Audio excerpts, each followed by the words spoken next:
Hello, Professor Allen.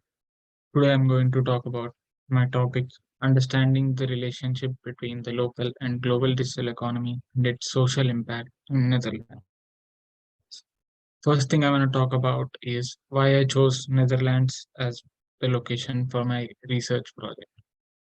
Netherlands has strong digital infrastructure, so it is one of the top countries in Europe in terms of having high level of digital infrastructure and people with high level of digital skills.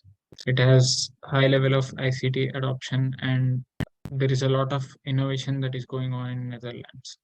It is data driven.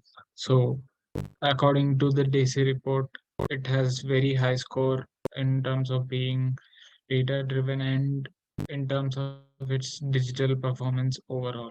It also has a very good startup ecosystem. It is ranked 13th in the world, so which is a great thing.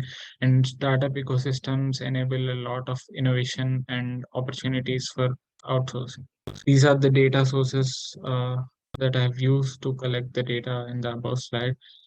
I had taken it from Desi Index, EPO, etc. I have added all these in references as well. So, why Netherlands for this research project?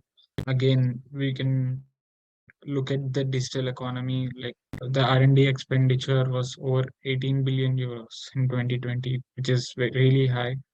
And then there are many innovative companies that have come out from Netherlands, such as Booking.com and TomTom, which are for travel agency and satellite and navigation.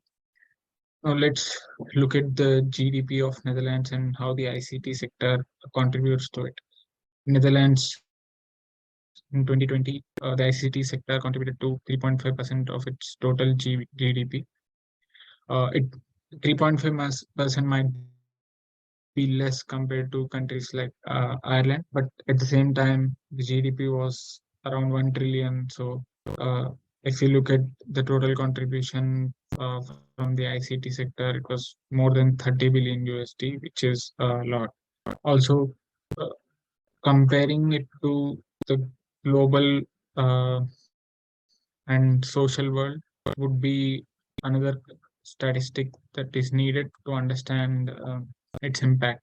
So first thing I would like to do is compare the GDP of Netherlands to its employment. I'll see the correlation that uh, this has.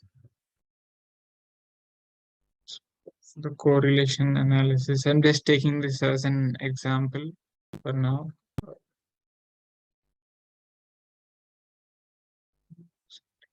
So we can see that there's a high correlation between the increasing GDP and the employment in the country. So this could be looked at as one of the social factors.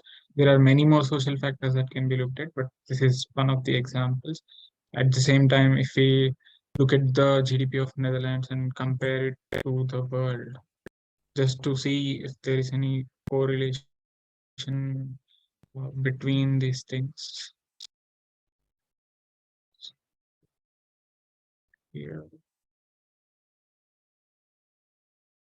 So here I'm doing the Pearson correlation analysis using the Excel.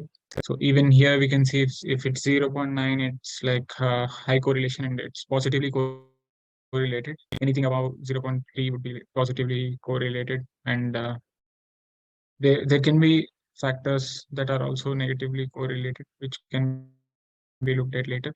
These can also be converted into graphs, which I will use later to provide all the data that I've collected and all the analysis that I have done based on the data that I've collected.